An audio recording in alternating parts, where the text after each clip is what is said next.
কান্তারের পথ ছেড়ে সন্ধ্যার আধারে সে এক নারী এসে ডাকিল আমারে, বলিল তোমারে চাই।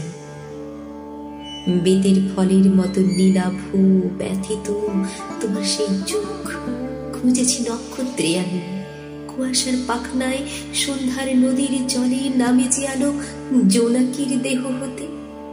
খুঁজেছি তোমারই সেইখানে, ধূসর প্যাঁচার মতো ডানা মেলে অঘ্রাণের অন্ধকারে ধান সিঁড়ি বেয়ে বেয়ে সোনার সিঁড়ির মতো ধানি আর ধানি।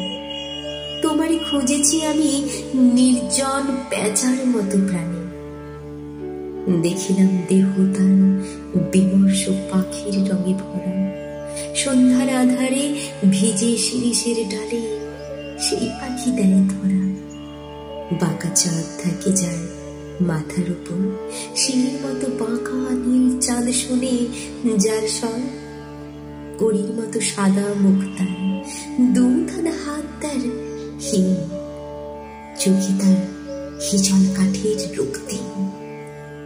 চিতা জলে দক্ষিণের শিয়রে মাথা শঙ্খমালা যেন পুড়ে যায় সে আগুনে। হয়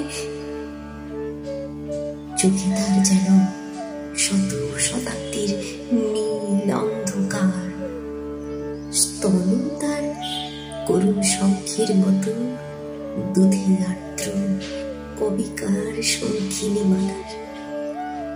এই পৃথিবী একবার পায় তারে, পায় না কুমার।